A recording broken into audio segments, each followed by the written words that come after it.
500 crores கைமாறுறதா சொன்னாங்க. அதிகாரத்தில் பங்கு தருவேன், ஆட்சியில பங்கு தருவேன், சீட்டு தருவேன், உன்னை ஜெயிக்க வைப்பேன், பிரச்சாரம் பண்ணுவேன். ஆனா நோட்டு தர மாட்டேன்னு. தன்னந்தனியா ஒரு கட்சி முன்னால போகுதுன்னா அது தாவேகா தான். ஆமா, பூஸ்ட், ஹார்லிக்ஸ் எல்லாம் குடிச்சு அப்படியே வலுவாயிட்டு இருக்காரு. தெரியுது, எடப்பாடி பழனிசாமியை பார்த்தா நல்ல மசில்ஸ்லாம் இருக்குது. பாஜக தமிழ்நாட்டு மக்களால் ரொம்ப வெறுக்கப்படுகிற ஒரு கட்சி, நோட்டாவோட போட்டி போட்டுட்டு இருக்க கட்சி. இவங்க கரப்ஷன் பண்றதுக்காக மக்களை கரெக்ட் பண்ணிட்டாங்க. ஓட்டு போடணும்னா பணம் கொடுத்துருவோன்ட்டு. அதுதான் பாமக பிளவுக்கே காரணம். கனிமொழி தான் கதாநாயகின்றாங்க இப்ப தேர்தல் அறிக்கை. இப்ப அதான் வில்லனா முடிய போது பாருங்க அவங்களுக்கு, திமுகவுக்கு. உங்கள் ஆரோக்கியத்தின் உற்ற நண்பன் ஹெல்தி ஸ்வீட் ஃப்ளார் உடனே ஆர்டர் செய்யுங்கள். 4ஆம் துணையர்கள் அனைவருக்கும் வணக்கம். இன்று நம் நிகழ்ச்சியின் சிறப்பு விருந்தினர் அரசியல் விமர்சகர் சி.கே. மதிவாணன் அவர்கள் இணைந்துள்ளார். வணக்கம் சார். வணக்கம். விஜய் அவர்களுக்கு 20% வாக்கு ஓட் பேங்க் இருக்கு. இன்னொருத்தர் சில பேர்லாம் 40% கிட்ட விஜய் அவர்கள் வச்சிருக்காரு அப்படின்ற மாதிரி சொல்லிட்டு இருக்காங்க. அதெல்லாம் சர்வே அடிப்படையில தானங்க. ஒருத்தர் ஒரு சர்வே எடுப்பாரு, இன்னொருத்தர் வேற மாதிரி எடுப்பாரு. 1000 பேர்கிட்ட கேட்டா ஒரு ரிசல்ட் வரும், 10,000 பேர்கிட்ட கேட்டா ஒரு ரிசல்ட் வரும். 1,28,000 பேர்கிட்ட ஒரு ஆள் கேட்டிருக்காரு. அவரு சொல்றாரு 31% விஜய்க்கு இருக்குன்றாரு. ஸோ இது டிஃபர் ஆகுங்க. ஆனா ஒன்று தெளிவாயிடுச்சுங்க, தேர்தல் களத்தில் 2 பேர் தான் நிக்கிறாங்க சண்டைக்கு, ஃபைனலுக்கு. ஒன்று திமுக, இன்னொன்னு தாவேகா. இதை எல்லாரும் ஏத்துக்கிறாங்க. 3வது இடத்துல தான் களத்திலேயே இல்லாம நிக்குது பாஜக அதிமுக கூட்டணி. ஆனா அவங்க ரீபில்ட் பண்ணி இப்ப வலுவடைஞ்சிட்டே வராங்களே சார் பாமக. ஆமா, பூஸ்ட், ஹார்லிக்ஸ் எல்லாம் குடிச்சு அப்படியே வலுவாயிட்டு இருக்காரு. தெரியுது, எடப்பாடி பழனிசாமியை பார்த்தா நல்ல மசில்ஸ்லாம் இருக்குது. என்ன சொல்றீங்க நீங்க? எப்படி வலுவடைகிறாங்க? பாஜக ஒரு லயபிலிட்டிங்க. பாஜக தமிழ்நாட்டு மக்களால் ரொம்ப வெறுக்கப்படுகிற ஒரு கட்சி, நோட்டாவோட போட்டி போட்டுட்டு இருக்க கட்சி. அந்த கட்சியோட இவங்க போய் சேர்ந்ததின் மூலம் அதிமுக அதனுடைய பலம் சரிந்து இருக்கிறது தான் நான் உணர்றேன். ஏன்னா ஒரு 30% மைனாரிட்டி தலித் ஓட்டு கிட்டவே வராது. புரியுதா உங்களுக்கு? 100 மார்க் கேள்வினா 30 மார்க் கேள்விக்கே நீங்க எழுதவே இல்லை விட்டுட்டீங்கன்னா அப்புறம் எழுதுறதே 70 தான். ஆமா ஆமா, மைனாரிட்டிகள், கிறிஸ்துவர்கள், முஸ்லிம்கள், அப்புறம் மதச்சார்பில்லாதவர்கள், மதச்சார்பில் நம்பிக்கை உள்ளவர்கள், இந்த மத வெறி இல்லாதவர்கள், இவங்கெல்லாம் விரும்ப மாட்டாங்கல்ல பாஜகவை. நீங்க அவங்க கூட போய் உட்காந்து தனியா இருந்தாலாவது 10 ஓட்டு எக்ஸ்ட்ரா கிடைச்சிருக்கும். இப்ப நீங்க பாஜகவோட கூட்டு வச்சதால உங்கள் பலத்தை இழந்திருக்கிறீர்கள் என்பதுதான் அதிமுகவுக்கு தெரியல. ஆனா மற்ற சில கட்சிகளும் இருக்குல்ல, அமமுக, பாமக. ஆமா, அமமுக மிகப்பெரிய கட்சி. அவங்கெல்லாம் 1%, 1/2% கூட கிடையாதுங்க. இந்த கணக்கு போட்டு அந்த 1.5 இந்த 2.5 கூட்டினா பிஜேபி வாங்கின ஓட்டு பார்லிமெண்ட் எலெக்ஷன்ல நாங்க 42% கணக்கு தான் போட்டுட்டு இருக்கணும். அங்க களத்துல ஒன்றும் கிடையாது. புரியுதுங்களா? பாஜக தமிழ்நாட்டு மக்களால் என்றைக்குமே ஏற்றுக்கொள்ளப்படாத ஒரு கட்சிங்க. மத நல்லிணக்கத்துல நம்பிக்கை உள்ள மக்கள் நம்ம மக்கள். ஆனா இப்ப பாத்தீங்கன்னா தேமுதிகவும் ஓபிஎஸ் அவர்களும் இன்னும் கூட்டணியை முடிவு ஓபிஎஸ் என்னங்க, அவர் ஒரு கட்சியா? அங்க ஒரு ஆள், ஒத்த ஆளுங்க அவரு. அவர் கூட இருந்த எல்லாருமே ஓடிட்டாங்க. இந்த பக்கம் கொஞ்சம் பேர் தாவேகா, கொஞ்சம் பேர் திமுக போயிட்டாங்க.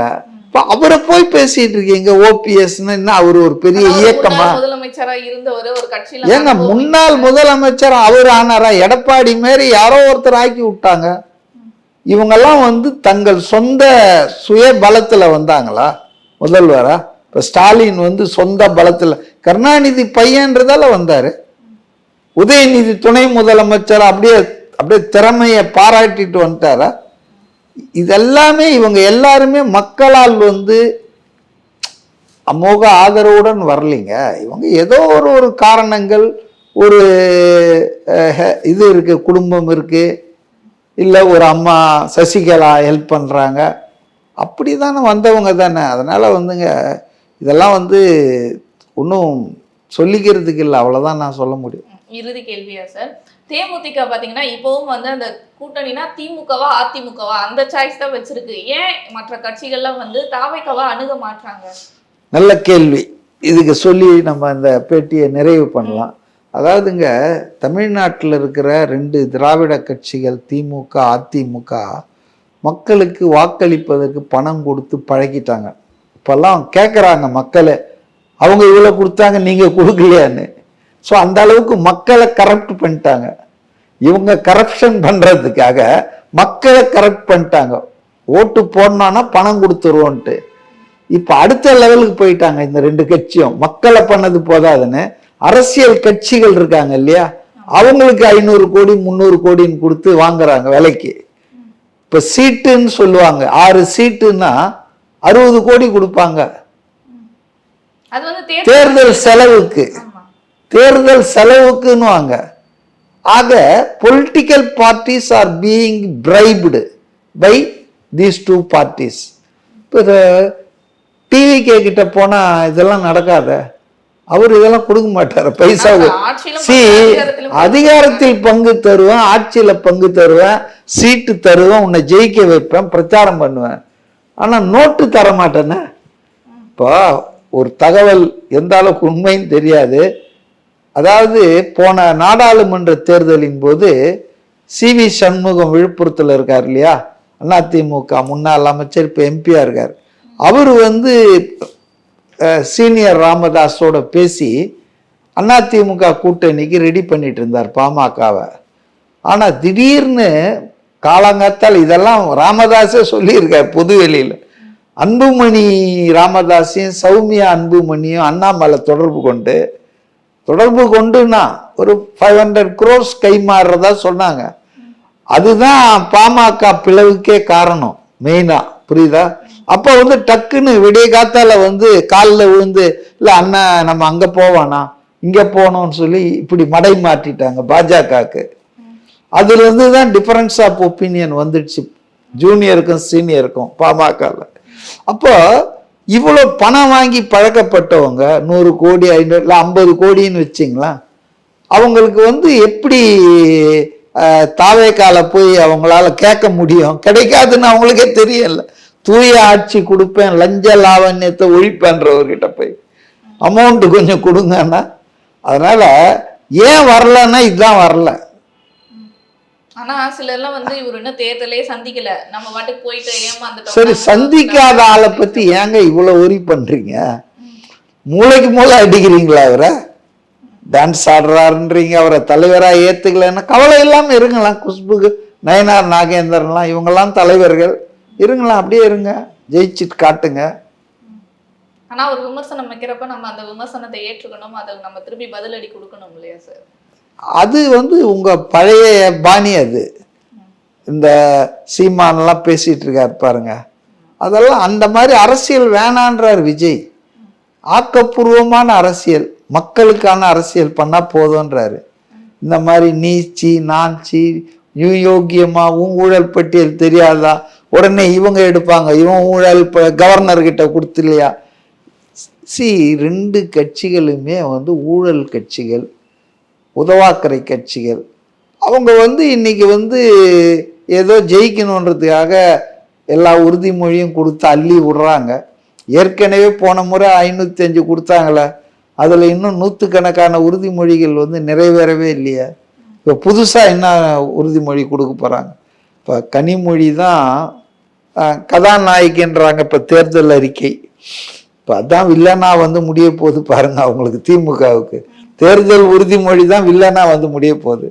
அவங்க என்ன சொன்னாங்க? டாஸ்மாக் கடைகள்லாம் நாங்கள் மூடுவோம், இளம் விதவைகள் அதிகமாயிட்டாங்க தமிழ்நாட்டில், இந்தியாவிலே இங்கே தான், அதுக்கு காரணம் இந்த சாராய கடைகள். நாங்கள் ஆனால் எத்தனை பேருக்கு தெரியும் கனிமொழியும் சாராய நிறுவனம் வச்சிட்டு இருக்காங்கன்னு?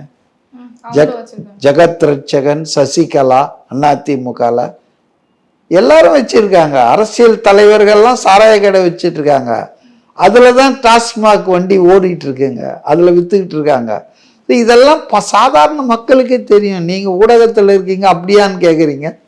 ஏன்னா இப்ப அவங்க சாராயத்தை வித்துட்டு இருக்காங்க, வச்சுட்டு சாராய நிறுவனத்துக்கு உடைமையாளர். உடைமையாளரா ஆனா அவங்க வெளியே என்ன பேசுவாங்கன்னா, எடப்பாடி ஆட்சியில சாராயத்தால தான் இளம் விதைகள் உருவாகுறாங்க, நாங்க வந்தா டாஸ்மாக் கடையை மூடுவோம், குறைப்போம் நாங்க.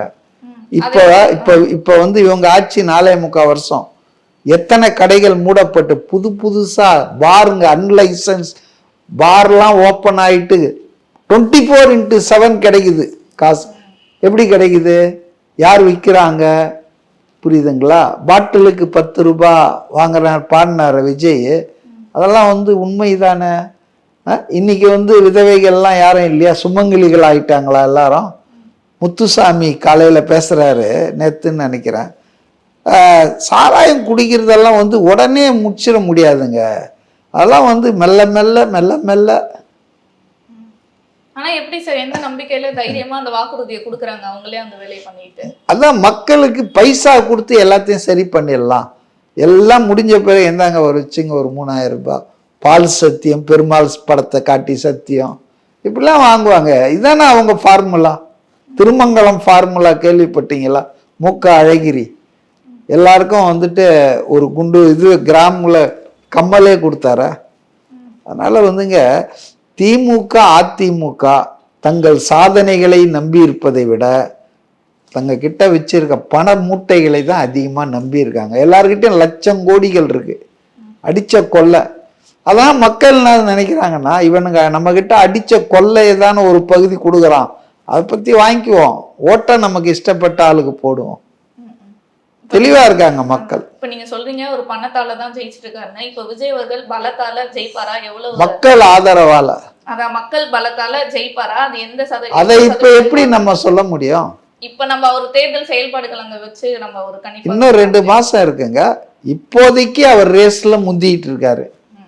வர்ற சர்வே எல்லாம் சொல்றது என்னன்னா, இன்றைக்கு தேதியில அவர் தனிப்பெரும் கட்சியா திமுக கூட கூட்டணியா வச்சுக்கிட்டு தான் அவங்க முந்துறாங்க. அண்ணா திமுகவும் கூட்டணி பாஜக வச்சு. ஆனா தன்னந்தனியா ஒரு கட்சி முன்னால போகுதுன்னா அது தாவேகா தான். ஸோ அது என்ன ஆக போகுது? இன்னும் 2 மாசம் இருக்குல்ல, அதுக்கப்புறம் தான் நம்ம சொல்ல முடியும். பொறுத்திருந்து பார்ப்போம் சார். பல நிகழ்வுகளை தொடர்ந்து இதே போல் பேசுவோம். Okay okay.